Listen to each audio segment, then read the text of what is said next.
Welcome to Indoctrination, a weekly conversation series about protecting yourself from systems of control. I'm your host, Rachel Bernstein. We want to thank all of our Patreon members with a benefit available for all. Rachel's Weekly Check-ins. Once a week, you'll find a short audio clip covering anything from what's going on in the world to sharing ideas that I'd like to expand on that I think would be of interest and of help to you. We brought something else fun for our patron tiers. You'll see some stylish tote bags and cool stickers. Share a picture of our merch on your social media and don't forget to tag us. Hello, everybody. We have Elli on the show today. She was raised a third-generation Christian Scientist in Southern California. She left the religion in her late teens and then says she discovered it was a cult in her mid-20s. Her journey of over 10 years has been undoing the restrictive thinking and the false beliefs imprinted in her since birth and finding out who she is underneath all of it. And she wanted to share it with you. Here is part 2 of my 3-part conversation with Elli.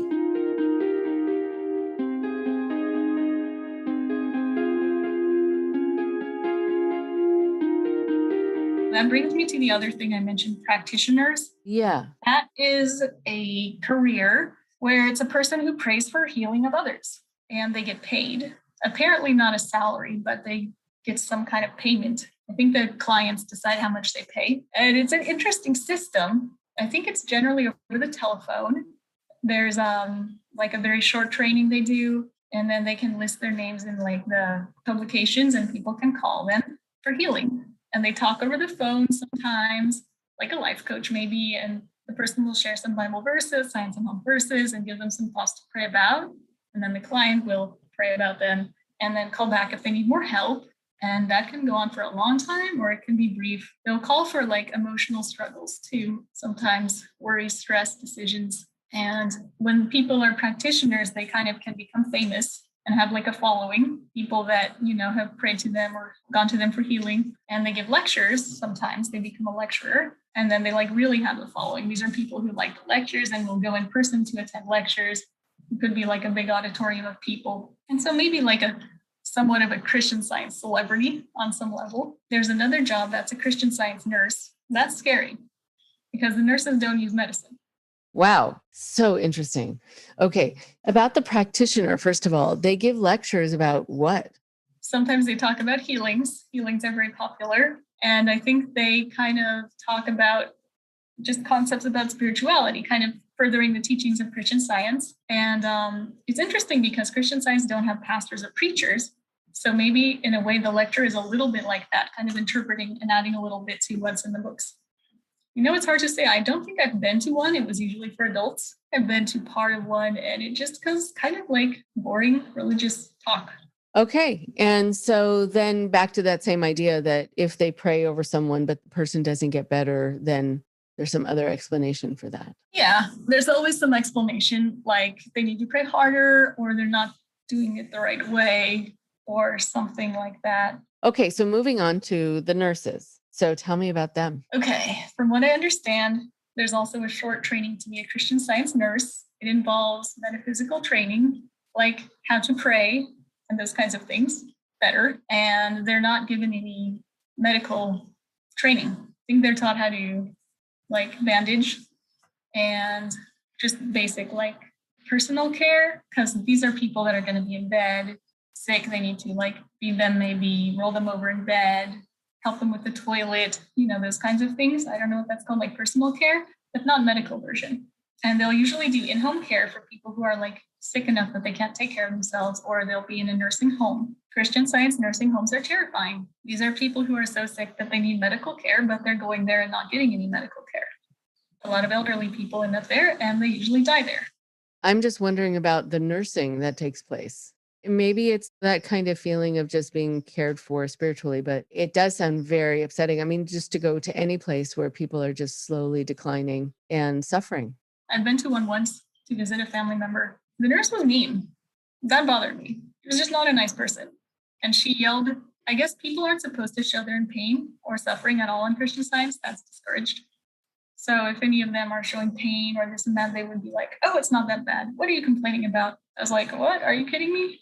And just, I've heard some stories. Well, maybe people should watch these for themselves on YouTube. You want to just look up like Christian Science nursing or something like that. And there's a video by a nurse who tells some really awful stories about when she was working in nursing homes. Okay. Oh, that's very upsetting. I think unless there was more that you wanted to say just to help teach us all about some of these things, I guess that have been kind of in the shadows. People don't really know about this. So I'm especially glad that you're talking about it. Was there anything else about that to speak generally about before we talk more about you? Yeah, there's a little bit. Christian Science has been big in lobbying, politicians and laws. They are the ones who helped get all of those religious treatment exemptions passed. Even in some states, it says specifically Christian Science treatment, not just like religious healing or faith healing.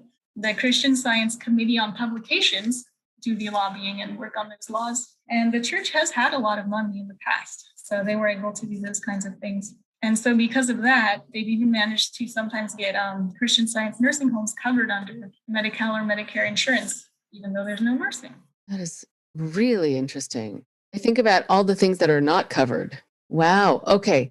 I'm just wondering, you talked a little bit about how it's been for you and also needing to fill in the blanks with culture around you and dealing with anything really. I think then also not knowing how systems work, like the medical system, etc. I'm wondering if you want to talk more about that and also just addressing yourself emotionally and challenges around that. I spent a lot of time on Google learning things by doing them wrong and not understanding and asking questions, and just had to figure it out on my own. No one in the family goes to doctors, has ever been to doctors. It was a lot of just frustrating situations for years until I figured out how it worked. And I have some friends now who work in medicine, and they've explained more things to me about that. I had to learn how to deal with insurance companies, which is not fun. Learn how to describe pain, learn different things, just like a lot of just studying and learning and on my own time, I would say, just getting it wrong until I figured it out. And earlier you were talking about taking your kid for a haircut. And I realized I think most parents would take their kid to the doctor from a young age for like a checkup or something and explain it to the kid, like, okay, this is what we do. And they're going to stick a thing in your tongue or like poke something in your ear. And it's going to be weird, but you're going to be okay, and like support them. I'm like, oh, I didn't have that. I had to figure it all out. I'm now remembering a teenager I worked with who was raised on a compound, basically, and had never been in school. And he and his family showed up in my waiting area. I talked about him a little, I think about a year ago on the podcast, just briefly. They showed up in my waiting area. They had gotten hold of a station wagon, an old station wagon, and piled in as many people as they could and left. The leader has since passed, but was still running it from jail because there have been so many crimes committed there. And I was leaving my office one day and turning off the lights and locking things up. And I go to the waiting area, and there are about 8 or 9 people sitting there, and all kind of in, mixed matched clothes and looking kind of frightened. And one of them said, "Is Rachel Bernstein here?" And I said, "That's me." They said, "We just left." It was a group run by a man named Tony Alamo. Some of them had been, child brides and had kids at a very young age. And one of the kids, who I believe he was about 14 at the time, had never been in a school setting because everyone was homeschooled, but he really wanted to learn how to be out in the world and how to meet people. He was also afraid that if he met a girl who he liked, who showed any interest in him, he was going to have to marry her, because that was what he was told. So he was actually nervous about meeting girls because he wasn't ready to get married at 14, which I supported. And I remember arranging with the principal of the public school that he was going to be going to have him come in one day before there were students there and just walk the halls and learn about lockers and listen to the bell system to let you know that the period was over and that you're going to have the new period, and what to do when you go into a lunchroom. I mean, this was a big public school. And, I thought, okay, that's taking care of a lot of the details. And then he said, "Am I allowed to ask any questions?" And that was fascinating because it goes back to the story of my son with the haircut. Like it wouldn't have crossed my mind, but right, of course. He doesn't know how to do that. If he's allowed to do that. And he said, and do I just say it? Do I talk to the teacher privately? What do I do? And I said, oh, you raise your hand. And he said like this. And he just put his hand up. I said, no, that actually means you raise your whole arm and you let the teacher know. It was details, so many details just to help him get acculturated to what was second nature for so many people. And I'm now remembering that story as you're talking, just about the doctor and everything else. Wow, that is so amazing that you're doing that for people. That's so beautiful. Oh my gosh. It was very powerful. And I gave him so much credit that he actually showed up on that Monday, the first day of school, and that he had to deal with, being kind of crushed in the hallway, not knowing you have to go with the flow. And it was a big school and follow traffic, basically, human traffic. It was fascinating. I was happy I was able to do it, but I realized also still there were only so many things that I could have predicted with him that were going to come up, and other things came up as he lived it day by day. And and also if what he turned in wasn't perfect, what would happen to him? Oh my goodness. Those two would be questions for me too in any new situation, just because I know I don't know what's allowed and what isn't. And I know I don't know what's always societally or culturally acceptable in any new situation. It's the weirdest thing. That reminded me about when I was first learning about medicine, also going back to that we were taught to be afraid of hearing about it and talking about it. And so when I was younger, I would like try to block out my hearing so I wouldn't hear anyone talking about it, or I would close my eyes if we were watching a film in school with anything like someone giving birth or any kind of medication or wounds or something, and was afraid of all of that. So there was definitely some fear first going to doctors and seeing all the machines, and like I used to be afraid of blood. If I saw blood, I would like get dizzy and pass out. So that was a nice thing to get over, all the blood draws. And I still get like kind of dizzy and nauseous when I see blood, but at least I can get my blood drawn and other things without freaking out. So there was that. A lot of the perspective on it, understanding how the body works. Yeah, that's been a long journey. Right. And I think I would assume also kind of honoring what your body is telling you. Oh no, we were taught to block out every single physical sensation, like everything. So not being in touch with your body, how do you even know where the pain is or what it feels like? So that's been also a long thing, a long process, even still. It's default for me. Right. And then that causes a delay in addressing things too. With some people to the point of not realizing they need to pee, it can be a thing. Oh, interesting. Okay. Right. Right. That would make sense because it's a physical sensation and you learn to ignore them. Okay. So then moving on to the emotional, which I think dovetails into, as you were saying, the brainwashing. How has it been for you just to assess or figure out what you're feeling, and also that it's valid or quote unquote normal, whatever that means? What's that been like for you? Just laughing as you say that because it's so bad. Like we were raised without a lot of words for emotions, and definitely not negative emotions. They're discouraged. I think in the whole religion, and specifically for sure in my family, being angry was not okay. Being sad was not okay. Crying was not okay. And happiness was expected. So we had to put on a fake face and pretend to be happy all the time. I didn't know how to identify my own emotions or name them for a long time. I think when I first got into therapy, it was something I had to explain to my therapist. I said, I am smart, but I am a very slow learner when it comes to emotions. You have to start at the beginning with me. That was a while ago. So it's still a process always. Yeah. I want to just jump in there for a moment because you say that you need to tell your therapist, I'm smart, but I haven't learned this. There are a lot of people who are very worried about seeming like they're not on top of their game. They don't have an intellect. They're not smart. They're not capable intellectually. And it's just that they weren't given the words to use and they weren't given permission to even talk about something in particular. There's so much going on there that can make people wonder how they're coming across.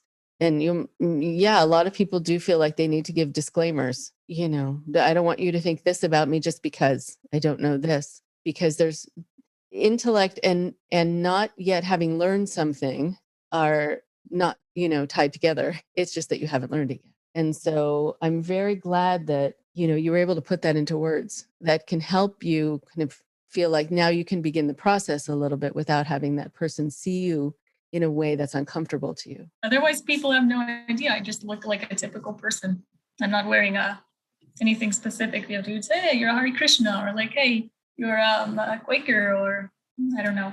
There's no outward visible sign. So people expect what they expect, which is, typical American, I guess.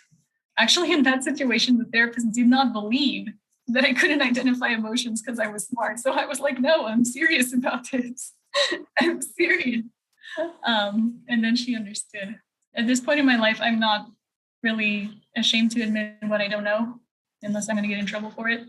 And I can own that. I'm confident about myself. And in that way, I'm lucky. And I was raised enough in the real world that I know enough about most things that it's not like a huge, huge gap.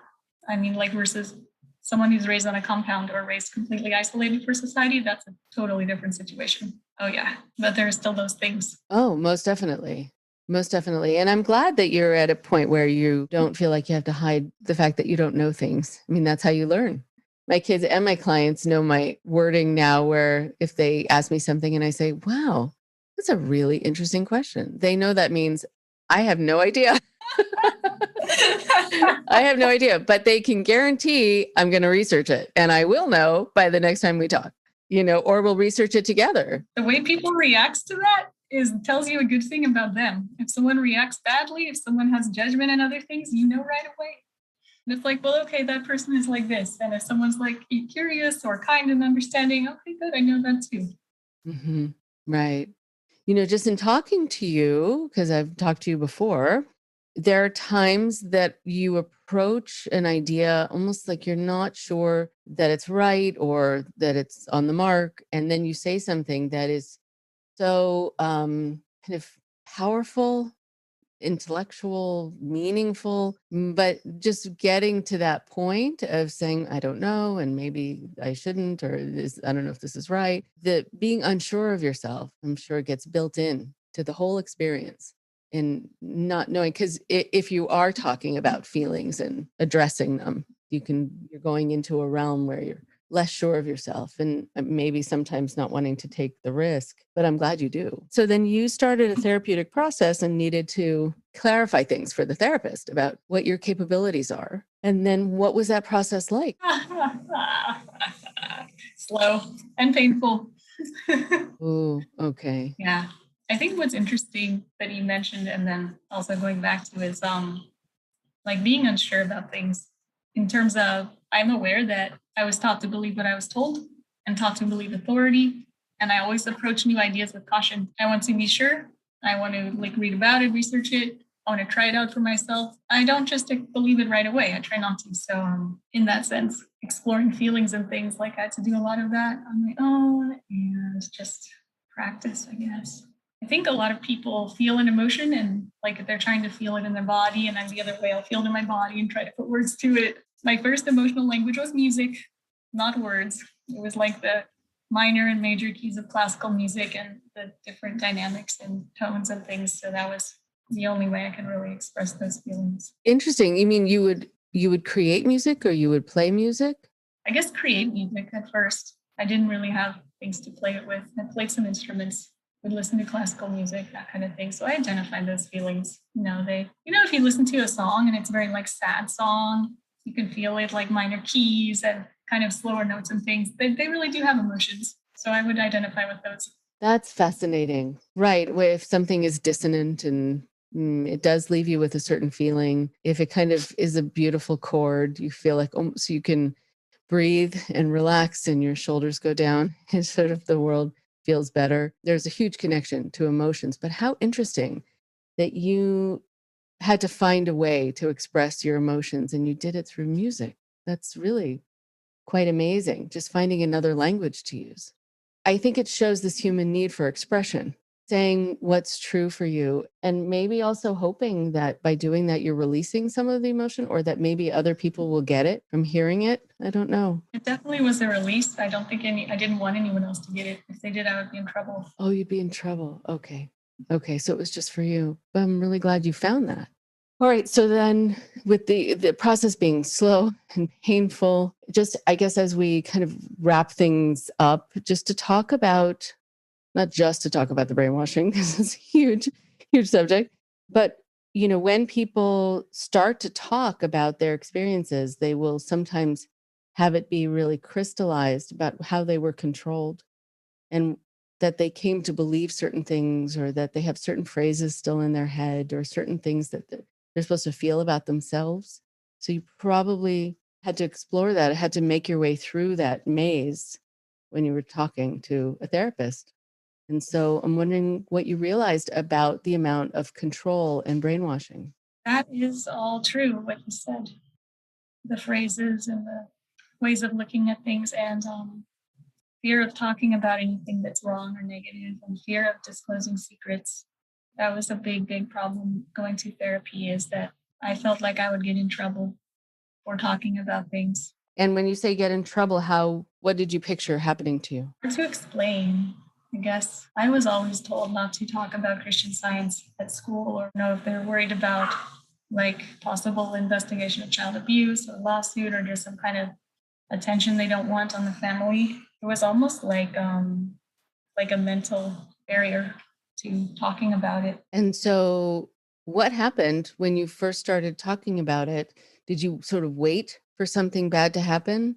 Were you living kind of watching yourself, watching your back for a while?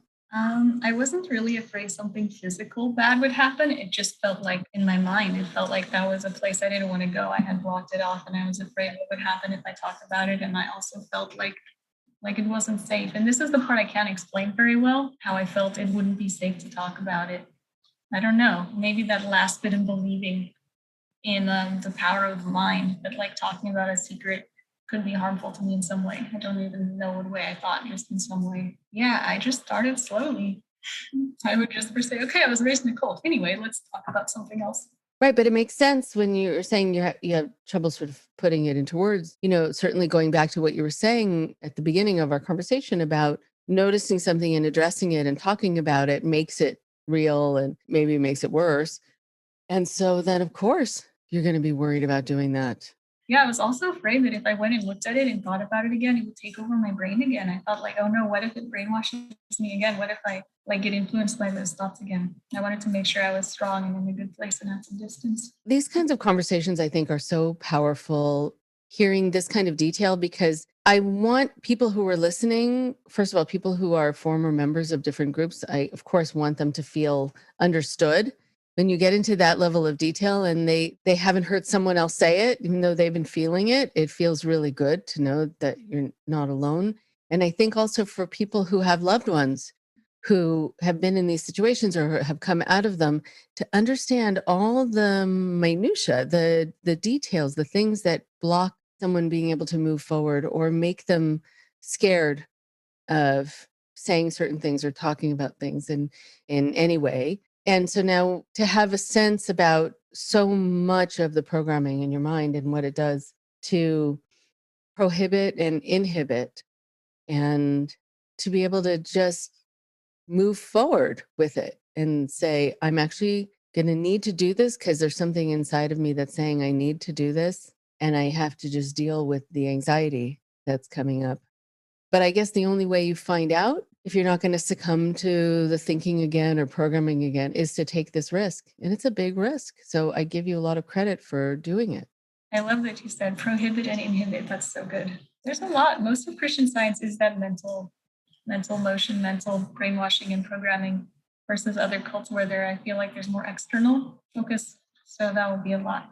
And so what else, just again, as we're kind of coming to a close, is there something you want people to know about the kind of programming, or even what's helped you to undo some of it? Because that's always valuable information.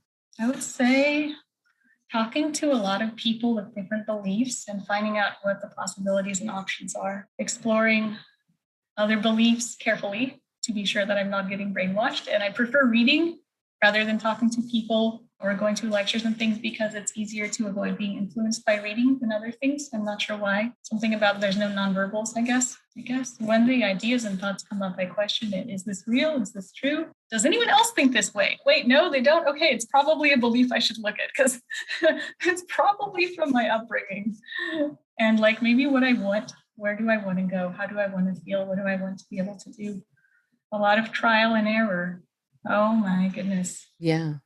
I'm sure. And in every setting, probably too, with relationships, with work settings, all of it. And talking to other ex-Christian scientists is helpful. There is a Facebook group, and there's a few websites for general people who have left cults. Very good. Well, I want to thank you so much for sharing so much. And I know there's so much more because it's as many years of your life. And still, there's always going to be carryover because everyone does that. Everyone carries things from their childhoods, from their DNA, from a lot of places. And you want to be able to look at what is kind of okay and tolerable and what is getting in your way and then address it and do something about it. So I'm really glad that you have taken advantage of the resources out there to help you with this and not feel like you have to kind of figure it out on your own. Yeah, I was afraid for a long time and I was really interested and I was Googling things. And then I came across your support group and I was like, oh, I don't know. What if it's scary? And then it was on remote. And I said, okay, that feels kind of safe. I'm like in my own place. There's a computer. And so that was a good start. I was very, cautious at the beginning. Do you want to hear how my upbringing was kind of like being trained to be a CIA agent or being a prisoner of war without the physical torture? Dun, dun, dun, dun, dun, dun, dun. Wow. Tune in next time. We'll talk about that. And so for people listening, they're going to be able to look forward to that. Yes, you'll get a deep look inside how brainwashing works. Let's do that. Thank you for sharing this. And I know that when something is still impacting you emotionally, and not just you, but everyone, it's sometimes hard to put things into words and it's hard to delineate what you want to talk about and how to make sense of it and put it into some sort of order. And so I really appreciate that you took the time to do that and planned to be able to talk about things in a way that would make it easier to understand for the listener so they really can absorb the information. A lot of people have not heard about either Christian Science or they just don't know what it is and they think it's just a place with reading rooms. And that's sort of people's exposure to it to a great degree. Okay, so then to be continued, and I can't wait. And thank you again for today. And I wish you well on this courageous and important journey. Thank you so much, Rachel. I'm so glad to be here and I wanted to do this for a long time. So I really appreciate the opportunity. And to everyone else out there, I know it's crazy, but it is possible to get to a better place and it's worth it.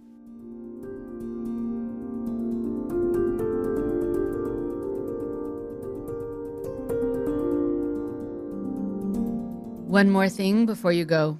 Thank you so much to Elli for continuing her conversation with me. I'm so glad you got to hear part 2 of our 3-part conversation. Elli talked about the idea that she needed to learn life skills, which is actually a very common thing when people have been in restrictive environments where they were told how to do everything, but not necessarily how to do it within the world outside. And also that you can't be angry or sad or crying, and that there's a fear of talking about bad things or telling secrets. One of the things that I want to make sure to go back to that she talked about was this idea that there were practitioners within Christian Science, people paid to pray over others, and there were people who went by the title nurse. So, what does that mean to be a nurse within an environment that is against medicine? Well, part of what that means is that there is a co opting of the term nurse. And so people will think potentially that that person has credentials that they don't have. The other part is it shows there's a redefinition of how to take care of someone who is having a medical issue, that you take care of it without medicine, which I know doesn't seem like it makes sense. Logically, it doesn't, especially when you add in the term nurse. I have an issue, of course, with organizations or with people themselves who do this, who use titles for themselves or use titles for their practitioners, who will talk about being ministers because they were trained by Scientology or another group to be ministers for that group, and other people who will call themselves therapists who don't have training. The term coach is also problematic. There are a lot of people who call themselves life coaches and work coaches and haven't had any training to be a coach. There are some terms that have legal definitions and guidelines around them, and some that don't. I think it is a problematic thing, though, when you have people who are using these terms who then aren't necessarily people you can rely on in the same way as the other people who use those terms or those titles.